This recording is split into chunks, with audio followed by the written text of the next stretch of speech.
नमस्कार, face to face Madhya Pradesh में मैं हूं आपका होस्ट राहुल सौमित्र। नगर निकाय के चुनाव को दोनों पार्टियों ने 2023 का सेमीफाइनल माना था। दोनों पार्टियों ने पूरी जी जान के साथ यह चुनाव लड़ा। सीएम से लेकर केंद्रीय मंत्रियों के साथ प्रदेश के मंत्रियों ने खूब पसीना बहाया।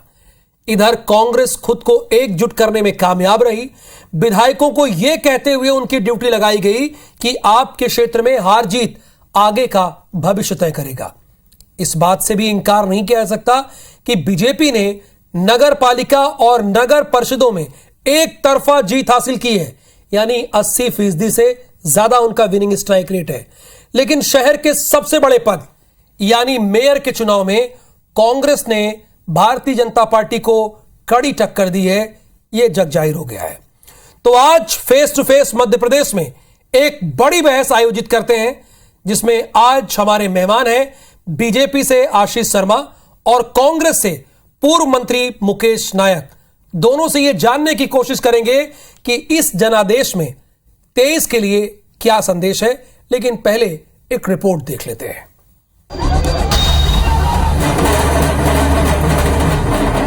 पांच नगर निगमों के नतीजे आने के बाद शहर सरकार की तस्वीर फाइनल हो गई है। बीजेपी ने रतलाम और देवास नगर निगम पर कब्जा जमाया, तो कांग्रेस रीवा और मुरैना नगर निगम बीजेपी से छीनने में सफल रही। हालांकि कटनी में बड़ा उलटफेर देखने को मिला। यहां निर्दलीय प्रत्याशी प्रीति सूरी बीजेपी कांग्रेस पर भारी पड़ी।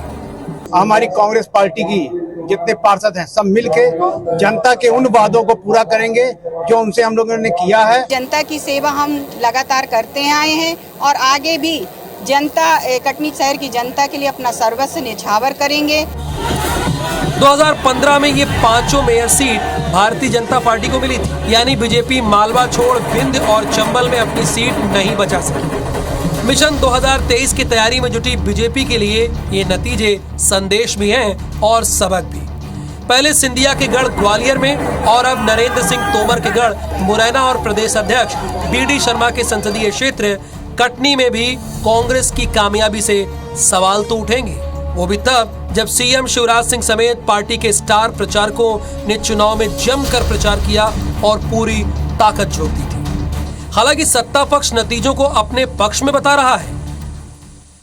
नगर पालिका और नगर परिषद में भारतीय जनता पार्टी ने जीत का ऐतिहासिक रिकॉर्ड बनाया है। आज तक इतनी बड़ी सफलता हमें प्राप्त नहीं हुई।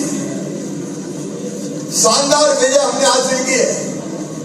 मित्रों, आज बड़े गर्व का विषय है कि नगर परिषद और नगर पालिका में तो भारतीय जनता पार्टी ने लगभग 90% सीटों पर जिस प्रकार से इतिहास बनाया है, इसे आज सबको बहुत बहुत शुभकामनाएं देता हूं। दूसरी ओर कांग्रेस में नतीजों के बाद उत्साह का माहौल है। सत्ता के सेमीफाइनल में 5 सीटों पर मिली सफलता कांग्रेस के लिए बूस्टर का काम करेगी।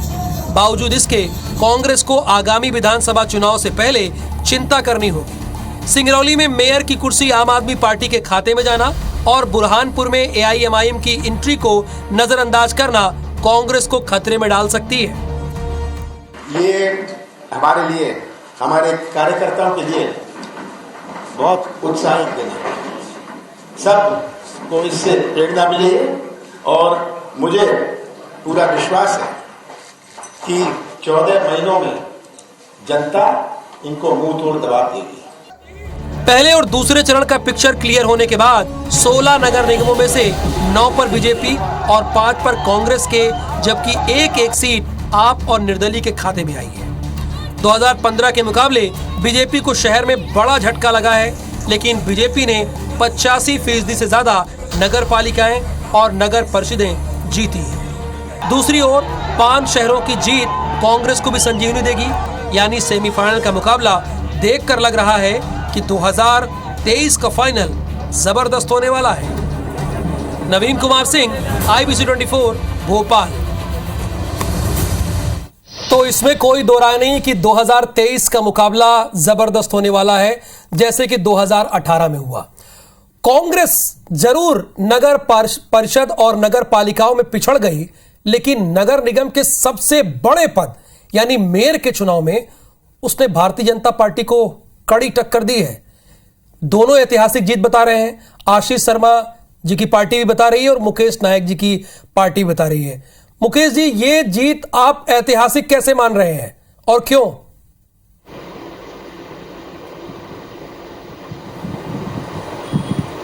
देखिए, पिछली दफे जो इलेक्शन हुए थे उसमें 16 नगर निगमों पर बीजेपी चुनाव जीती थी और इस समय जो चुनाव नतीजे आए हैं, आप ग्वालियर, मुरैना, जबलपुर जैसी बड़ी नगर निगम मध्य प्रदेश की, उसमें कांग्रेस पार्टी रीवा चुनाव जीती है। बिंद का सबसे बड़ा मुख्यालय रीवा, महाकौशल का सबसे बड़ा मुख्यालय जबलपुर, आप देखिए चंबल संभाग का सबसे बड़ा मुख्यालय मुरैना।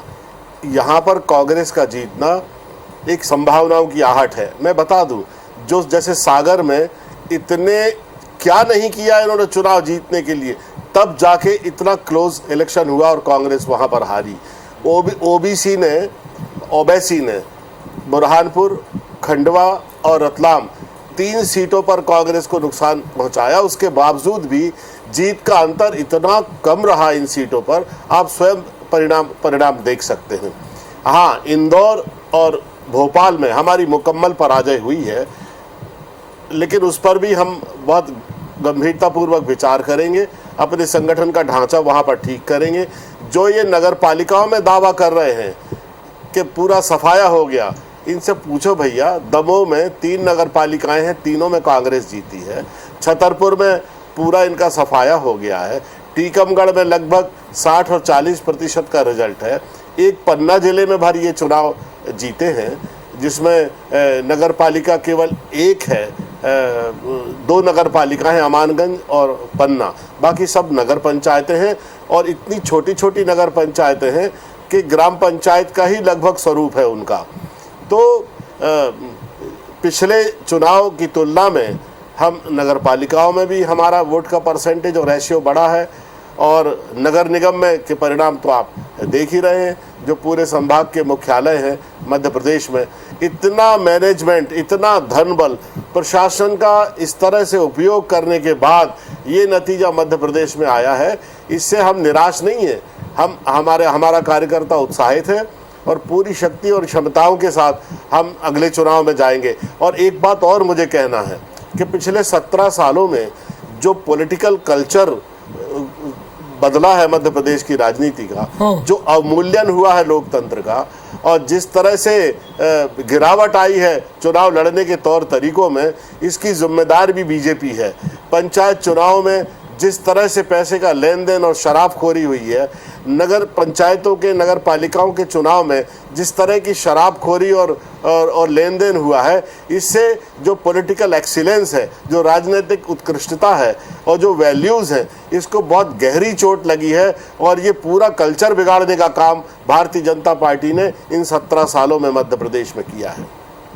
क्या वाकई आशीष जी आपने ऐसा किया जो मुकेश नायक जी कह रहे हैं?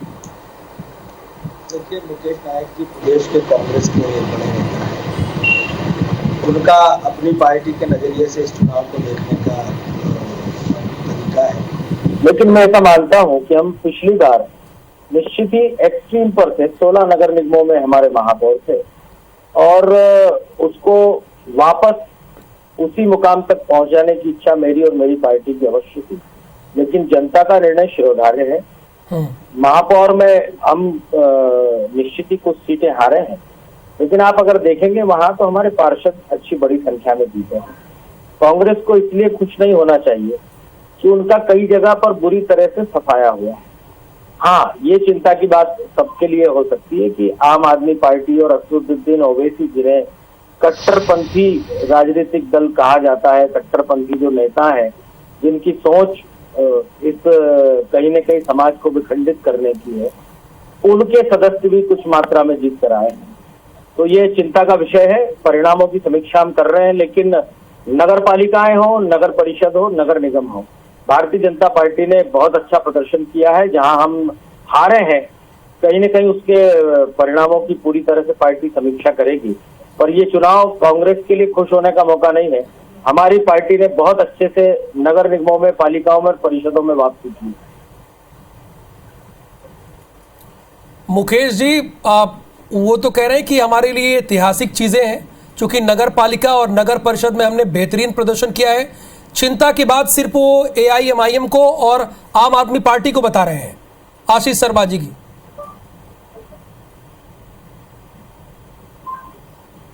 देखिए, इस तरह के एक्सपेरिमेंट पब्लिक करती है।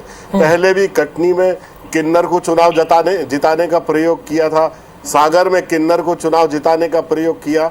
लोग समय समय पर अपने आक्रोश को मिटाने के लिए इस तरह के एक्सपेरिमेंट मध्य प्रदेश में करते रहे हैं।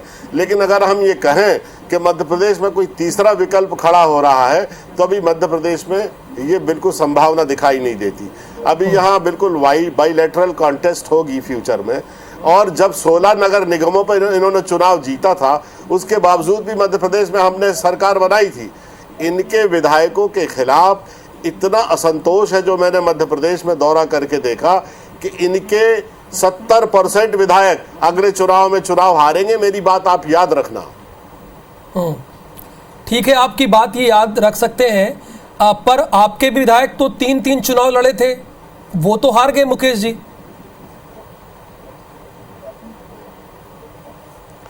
देखिए, कितने कम वोट से चुनाव हारे। अगर उन्होंने बहुत अच्छे से चुनाव लड़ा, अगर आप एक इंदौर का छोड़ दें, इंदौर का अगर आप छोड़ दें, तो बाकी मध्य प्रदेश में जो मेयर के चुनाव में हमारे उम्मीदवार खड़े हुए थे, उन्होंने बहुत क्लोज इलेक्शन लड़ा। अगर हारे भी तो बहुत कम वोट से हारे। हम बुरहानपुर कितने वोट से हारे, उज्जैन कितने वोट से हारे। जो गिनती में, जो काउंटिंग में उज्जैन में धांधली हुई है, पूरे मध्य प्रदेश को पता है। हम खंडवा कितने कम वोट से हारे, सागर हम कितने कम वोट से हारे, जो बहुत बड़ी बड़ी नगर निगम है मध्य प्रदेश की। ठीक है आशीष जी, यहाँ पर तो चिंता की बात आप भले ही बता रहे हो कि आम आदमी पार्टी MIM हो, पर मुकेश नायक जी तो ये डंके की चोट पे कह रहे हैं कि आने वाले चुनाव में 70% आपके विधायक हारने वाले हैं। अब इस जीत से ये कह रहे हैं वो। देखिए, मुकेश नायक जी को अपनी पार्टी के विधायकों की चिंता करना चाहिए। वो पहले ऐसी चिंता कर लेते तो उनके विधायक और मंत्री पार्टी छोड़कर नहीं जाते, भारतीय जनता पार्टी की सरकार का हिस्सा नहीं बनते। इसलिए भारतीय जनता पार्टी में कितने विधायक हारेंगे, कितने जीतेंगे, हमारी पार्टी का आंतरिक विषय है। लेकिन अगली सरकार मध्य प्रदेश में भारतीय जनता पार्टी की बनेगी, इसका हमें पूरा भरोसा है। हमारी सरकार के काम, हमारी सरकार की सफलताएं जनता के मन में है, और नगर क्षेत्र की सरकारों ने, नगर क्षेत्र के मतदाताओं ने बहुत अच्छा प्रतिसाद हमको दिया। इंदौर स्वच्छता में नंबर 1 आया, और उसको पहुंचाने वाली इस मुकाम तक भारतीय जनता पार्टी की पूर्व की परिषदें रही। इस कारण वहां की जनता ने रिकॉर्ड मतों के साथ जिताया। हमारा देवास नगर निगम में हम रिकॉर्ड मतों के साथ चुनाव जीते हैं। 1-2 हारों से हमारा मनोबल भी प्रभावित नहीं होगा, और हम ये भी नहीं मानते कि हमें जनता ने नकारा है। ये छोटे चुनाव होते हैं, और इसमें नगर पंचायतों में तो बहुत छोटे छोटे वार्ड होते हैं, पालिकाओं में भी। आशीष जी, आप इसे छोटा चुनाव कह रहे हैं, इसमें केंद्रीय मंत्री से लेकर मुख्यमंत्री से लेकर सारे मंत्री ड्यूटी पर थे। भारतीय जनता पार्टी की सरकार का एक पार्टी का एक कल्चर है। हम कितना बड़ा और कितना छोटा भी चुनाव हो, लेकिन हमारा कार्यकर्ता बूथ का, अपना बूथ जिताने के लिए और अपने बूथ का खुद नेता होता है। और इसलिए कितना बड़ा भी और कितना छोटा चुनाव हो, ये मायने नहीं रखता। जहाँ पार्टी का चुनाव चिन्ह है, हम सिंबल पर चुनाव लड़ रहे हैं, तो वहां तो केंद्रीय मंत्री हो चाहे कोई हो, सब जाते ही है। हमारे जितने प्रधानमंत्री जी हैं, राष्ट्रीय अध्यक्ष जी हैं, बड़े बड़े पदाधिकारी हैं, वो भी वर्ष में कई बार अपने मतदान केंद्रों पर पालक और संयोजक के रूप में जाते हैं। इसलिए इस प्रचार में हमारे बड़े बड़े नेता लगे थे, ऐसा नहीं, हमारा कितना बड़ा भी नेता हो उसकी जिम्मेदारी है। 2 रोड शो हुआ। मुकेश नायक जी, आप जिसे बी टीम कह रहे हैं भारतीय जनता पार्टी की, वो तो आशीष शर्मा जी साफ कह रहे हैं कि वो तो हमारे लिए चिंता की बात है। आप बी टीम कह रहे हैं, लेकिन उनके लिए वो चिंता की बात है।